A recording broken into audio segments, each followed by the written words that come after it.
আসসালামু আলাইকুম বন্ধুরা, রুহানি চিকিৎসালয়ে আপনাদের সবাইকে স্বাগত, আন্তরিক ভালোবাসা ও শুভেচ্ছা। আশা করি সকলেই ভালো আছেন। আল্লাহর বিশেষ রহমতে আমিও ভালো আছি। তো আজকে আপনাদের মাঝে যে বিষয়টা নিয়ে আসছি সেটা অবশ্যই আপনারা ভিডিও টাইটেল দেখে বুঝে গেছেন। আজকে একটা নুরানি নুরানি আমল এটা দেব। এটা মূলত কলেমা তামজিদ এর কিছু অংশ থেকে একটা আমল, যেটা দ্বারা আপনারা মুআক্কেল হাসিল করতে পারবেন। কথা বুঝতে পারলেন? প্রথম কথা বলে দিই, এই যে কলেমা তামজিদ দেখাচ্ছি, এটা আপনাকে পরিপূর্ণ পড়তে হবে না। এটা কতখানি কি পড়তে হবে এবং এর সঙ্গে কি পড়তে হবে, এই বিষয়টা আপনাদের আজকে আমি সম্পূর্ণ নিয়মসহ আপনাদের হাতে তুলে দেবো ইনশাআল্লাহ। আপনারা অবশ্যই কাজ করবেন, ফলাফল নিশ্চিত, কেউ আপনাকে আটকাতে পারবে না। তবে একটা কথা বলে দিই, এই ইউটিউব জগতে আমি মনে করি, আমি যেটা রিসার্চ করে পেয়েছি, যে আমি যদি সর্বসেরা বলতে হয় না, যদি আমার জীবনের সর্বসেরা বিদ্যাটাও দিয়ে দেই, তাও মানুষ প্রশ্ন করবে যে দাদা এটা কাজ হবে তো? কেন? কারণ কিছু কিছু বিদ্যা আমি ইউটিউবে এমন দিয়েছি যেটা আমি নিজে খুদ নিয়মিত করি। এমন বিদ্যার উপর যদি কোনো ব্যক্তি প্রশ্ন করে যে দাদা এই বিদ্যা কাজ করবে কি না, তখন তাকে কি জবাব দেবো আমার নিজেরই মাথায় আসে না। বুঝতে পারলেন? তো যাই হোক, এই জায়গা থেকে আমি বুঝতে পারলাম যে আপনাদের মাঝে আমি যতই রেকমেন্ড বা যতই রেফারেন্স দেই না কেন, আপনারা হচ্ছেন ঠিক কি বলে যে রঙিন পাখির মতো। এই চ্যানেল না হলে আরেক চ্যানেল আছে, আরেক চ্যানেল না হলে আরেক চ্যানেল আছে। ভাই, আপনার মাঝে যদি 1000 কিতাবও রেখে দেওয়া হয়, আর আপনি যদি কাজের এজাজত এবং কাজের নিয়ম বা কাজ করার যদি একটা রাইটস না পান, আপনি 10টা কাজ করলে একটাও ফলতে পারে কিনা সঠিকভাবে, সেটাও সন্দেহ। কথা বুঝতে পারলেন? তো আগে আপনারা কাবিল কাবিল বুঝেন, আপনি সেই জিনিসটার যোগ্যতা অর্জন করুন, আপনার বিদ্যা এমনিতেই কাজ করা শুরু করবে। এখন আমার কথা শুনে অনেকেই বলতে পারে যে আমি আবার এইটা কী ধরনের বাক্য প্রয়োগ করলাম। হ্যাঁ, এটাই সঠিক। যোগ্য না হলে বিদ্যার আপনি যে জিনিসের যোগ্য না, সেই জিনিস আপনার কাছে থাকবে না। তো কথা বুঝতে পারলেন? আপনি হাসিল করার পিছিয়ে ছুটাছুটি করছেন, যোগ্যতা অর্জন করছেন না। আমার কথা কি বুঝতে পারলেন? আপনারা চাইছেন যে আমাকে কেউ যদি কোটি কোটি টাকা দেয় আমি ধনী হয়ে যাব, কিন্তু ধনী তো কোটি কোটি টাকা দিয়েও হয় না। আপনি ভুল ভাবছেন। টাকাটা দিলেও আপনার কাছে থাকবে না, কারণ আপনি টাকাটা রাখার যোগ্যতা অর্জন করেননি। আপনাকে ইনকাম ট্যাক্স থেকে একবার এসে হুট করে যদি ধরে ফেলে, আপনি আর টাকার হিসাব দিতে পারবেন না। বাই চান্স আপনি লটারির মাধ্যমে টাকা পেয়ে গেলেন, আপনি হিসাব দেখিয়ে দিলেন যে আমি এটা লটারিতে পেয়েছি, তখন আপনি ওই টাকাটা খরচ করার জায়গা খুঁজে পাবেন না। তখন আপনি কি করবেন? আপনি আনন্দ ফুর্তি করবেন বন্ধুদের সঙ্গে বা আত্মীয় স্বজনের মাঝে, তখন নিজেকে বড় স্বভাব করবেন, এইটা ওটা জিনিস কেনা শুরু করবেন। 1 থেকে 1.5 মাসের মধ্যে আপনার টাকাটা আবার কী হবে? আপনি যেই লাউ সেই কদু হয়ে যাবেন। আপনি আগে যেমন ছিলেন তেমন হয়ে যাবেন, শুধু আপনার কিছুটা আসি হবে, এটুকুই। আমার কথাগুলো একটু আপনাদের মাঝে হয়তো খুব কষ্ট দিচ্ছে, আমার কথাগুলো। যাই হোক, এগুলো আমি আর বলছি না। তো যাই হোক, ভিডিওর মূল অংশে চলে যাই। তো মূল অংশে যাওয়ার আগে একটা কথা বলে দিই, যদি আপনি চ্যানেলটাতে নতুন হন অবশ্যই সাবস্ক্রাইব করবেন, আর যদি সাবস্ক্রাইব করেন অবশ্যই আপনাকে জানাই অসংখ্য অসংখ্য ধন্যবাদ। তো চলুন শুরু করা যাক। সুবহান আল্লাহি, এখানে কিন্তু সুবহান আল্লাহি আলহামদুলিল্লাহি ওয়ালা ইলাহা ইল্লাল্লাহু আল্লাহু আকবার ওয়ালা হাওলা ওয়ালা কুওয়াতা ইল্লা বিল্লাহিল আলিয়্যিল আযীম, এই পর্যন্ত কিন্তু এটা কালেমাটা। কথা বুঝতে পারলেন? আপনাকে পড়তে হবে কতদূর পর্যন্ত, এবার আপনাদের এটা আমি দেখাচ্ছি, শুনেন কীভাবে পড়তে হবে। শুনেন, আপনারা প্রথমে আউয়াল আখির 11 মার্তাবা, আমি বলে দিচ্ছি, আমলের শুরুতে ও শেষে 11 বার করে দরুদে ইব্রাহিম পড়ে নেবেন। দরুদে ইব্রাহিম সকলেই জানেন। আল্লাহুম্মা সাল্লি আলা মুহাম্মাদ ওয়া আলা আলি মুহাম্মাদ কামা সাল্লাইতা আলা ইব্রাহিম ওয়া আলা আলি ইব্রাহিম ইন্নাকা হামিদুম মাজিদ। আল্লাহুম্মা বারিক আলা মুহাম্মাদ ওয়া আলা আলি মুহাম্মাদিন কামা বারাকতা আলা ইব্রাহিম ওয়া আলা আলি ইব্রাহিম ইন্নাকা হামিদুম মাজিদ। এটা দরুদে ইব্রাহিম। অনেক রকম দরুদ পাওয়া যায়, আপনারা দরুদে ইব্রাহিম পড়বেন। এটা 11 বার আপনি পড়লেন, তারপর আপনি আমলটা করবেন কতখানি? আপনারা পড়বেন সুবহানাল্লাহি ওয়ালহামদুলিল্লাহি ওয়া লা ইলাহা ইল্লাল্লাহু ওয়াল্লাহু আকবার, এই পর্যন্তই আপনাকে পড়তে হবে।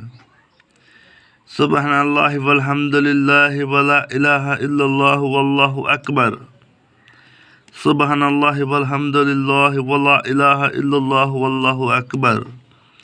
কথা বুঝে গেল? তাহলে আপনাকে সম্পূর্ণ পড়তে হচ্ছে না, আপনাকে আল্লাহু আকবার পর্যন্তই পড়তে হবে। ঠিক আছে? এবার একটা বাক্য আপনাদের মাঝে আমি খুব খোলাসাভাবে বলে দেই। আচ্ছা, এটা 11 বার দরুদ পড়লেন, তারপর এই আমলটা পড়লেন, তারপর আবার 11 বার দরুদ শরীফ পড়বেন।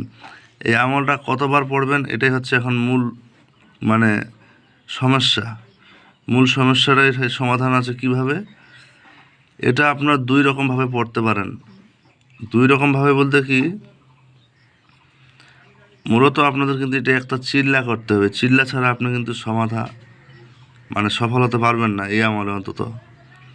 এটা নুরানি মুআক্কেলের আমল, এখানে কোনো সিফলিয়াত নাই। আমলের যে নিয়ম খাস কানুনগুলো আছে আমি বলছি, তো আগে এটা বলে দিই। এটা 2টা নিয়মে আছে। একটা হচ্ছে আপনার মূল নামের আদাদ সংখ্যা অনুযায়ী পড়া। এখন মূল নামের আদাদ সংখ্যা অনেকেই জানে না, অনেকেই পারে না, আবার অনেকে বের করলে ভুলভাল করে। তো যারা পারে না তাদের সবার উদ্দেশ্যে একটাই কথা, এটা হচ্ছে আপনাকে পড়তে হবে 11 তসবিহ। যদি আপনি 11 তসবির হিসাবটা ভুল হয়, আপনারা পড়বেন 1100 বার। কথা বুঝে গেল? 1100 বার এটা আপনারা পড়বেন। 1100 বার পড়তে আপনাদের বিশেষ কিছু আহামরি সময় লেগে যাবে এমনটাও না, খুব ছোট্ট একটা আমল। সুবহানাল্লাহি ওয়ালহামদুলিল্লাহি ওয়া লা ইলাহা ইল্লাল্লাহু ওয়াল্লাহু আকবার। এটা হচ্ছে এজাজত নামা ব্যতীত যারা আমল করবে তাদের জন্য 1100 বার। এখন এজাজত নামার বিষয়টা আপনাদের মাঝে একটু বলে দেই। এই যে পড়ছেন সুবহানাল্লাহি ওয়ালহামদুলিল্লাহি ওয়া লা ইলাহা ইল্লাল্লাহু ওয়াল্লাহু আকবার, এই ওয়াল্লাহু আকবার বলার পর একটা এজাজত নামা থাকে। এজাজত নামাটা দিলে আপনাকে মাত্র পড়তে হবে 551 বার। আমার কথা হয়তো আপনাদের বুঝতে একটু কষ্ট হচ্ছে, আমি আবার ক্লিয়ার করি। ইজাজত নামা ছাড়া 1100 বার পড়তে হবে। ইজাজত নামার সঙ্গে থাকলে 501 বার বা 551 বার, এরকম যার যার গুরুর এজাজতের উপর ডিপেন্ড করে, কি বলবো, এজাজতের পাওয়ারের উপর ডিপেন্ড করে আর কি। তো এটাই হচ্ছে নিয়ম। এজাজত নামার আপনার প্রয়োজন যদি আপনারা 501 বার বা 551 বারের মধ্যে জব করতে চান। এজাজত নামায় কি থাকে? এজাজত নামাটা ঠিক এরকম হয়, সুবহানাল্লাহি ওয়ালহামদুলিল্লাহি ওয়া লা ইলাহা ইল্লাল্লাহু ওয়াল্লাহু আকবার। তারপর 2টা কি 3টা বাক্য থাকে, যে বাক্যটাকে বলা হয় এজাজত নামা, বা এটা হচ্ছে হুকুমনামা, যেটার ফলে আপনার আমলটা সফলতা আপনি অধিক বেশি পাবেন। কথা বোঝা গেল? আচ্ছা, এরপরের যে বিষয়টা আপনাকে বলি, সাদা পাঞ্জাবি, সাদা টুপি, বসার জন্য একটা জায়নামাজ, একটা নির্ধারিত ঘর যেটা আপনার ঘরে কেউ ঢুকবে না, সুগন্ধি আতর, সুগন্ধি গোলাপের আগরবাতি, যেমন আপনাদের মাঝে আমি দেখাই। আমি এই যে গোলাপের আগরবাতিটা ব্যবহার করতাম মূলত, দেখছেন? তো যাই হোক, ওটা বিষয় বড় না। তো গোলাপের আগরবাতি, এরপরে আপনার মোমবাতি চাই জ্বালাতে পারেন, চাইলে না পারেন, গোলাপ জল দিয়ে পুরো ঘরটা সুবাসিত করে নেবেন। এরপর যে কাজটা আপনার সেটা হচ্ছে কি, একটা জালিদার টুপি রাখবেন। বৃহস্পতিবার দিবাগত রাত্রে 11টা থেকে 12টার মানে হয় 11টায় শুরু করবেন, না হলে 12টায় শুরু করবেন। এটা আপনার উপর ডিপেন্ড করে, কিন্তু 11টা থেকে শুরু করলে ভালো হয়। আপনি রাত 1টার মধ্যে আপনার কাজ সফলতা হয়ে যাবে। তো কী হলো, 11টায় বা 12টার দিকে শুরু করলেন। সামনে কিন্তু যদি পারেন 1টা বা 3টা করে গোলাপ ফুল রাখতে, যদি না হয় তা গোলাপ ফুল না রাখলেও সমস্যা হবে না। তবে আমলের শেষের দিন 3টা বা 7টা গোলাপ ফুল রাখবেন। সামনে কিছু 3-4 রকমের মিষ্টি রাখবেন, যেটা প্রতি 7 দিন অন্তর আপনি পরিবর্তন করবেন। এরপরের যে বাক্যটা, সর্বশেষে যেদিন আমল আপনার 41 দিন পূর্ণ হবে, সেদিন কি করবেন, 1 কেজি খুরমা বা বাতাসা বা মিষ্টি এনে আপনারা মানুষের মাঝে বিতরণ করে দেবেন অগ্রিম। দিয়ে আপনারা কী করবেন, আমলে বসবেন। দিনের বেলা বিতরণ করবেন, রাতে আমলে বসবেন। ঠিক একই নিয়মে আমল করবেন। আপনার সঙ্গে 3 জন মোয়াক্কেল এসে সাক্ষাৎ করবে। তার মধ্যে একজন থাকবে শাহী মোয়াক্কেল, আর বাকি তার খেদমতকারী। তো আপনি তখন তার সঙ্গে কথাবার্তা বলে নেবেন। আর এটাতে ভয়ভীতির ব্যাপার নেই, তবে আপনার পরীক্ষা হওয়াটা একটু স্বাভাবিক। আমল করতে গেলে একটু পরীক্ষা আপনার নিবেই। ভয় করবেন না, গুরু এজাজত নিয়ে কাজ করবেন, আপনি সফলতা নিশ্চিত পাবেন, এতে কোনো সন্দেহ নাই। আর আমি এটা পরীক্ষিত আমল দিলাম, এটাতে কোনো প্রশ্নবোধক চিহ্ন বিন্দু পরিমাণ নাই, কিন্তু তারপরেও ওই 2টা জায়গা থেকে গেল। এজাজত নামা সহ হলে 501 কিংবা 551 বারের মধ্যে জপ হবে। আর এজাজত নামা ছাড়া 1100 বার, আওয়াল আখির 11 বার করে দরুদ শরীফ, এটা আপনার পড়তেই হবে। তো কথা বোঝা গেল? তো ভালো থাকবেন সবাই। আল্লাহ হাফিজ। ভিডিও এমনিতে লম্বা হওয়া শুরু হলো, আর ভিডিও বেশি লম্বা করব না। ভালো থাকবেন সবাই, দেখা হচ্ছে আগামী ভিডিওতে।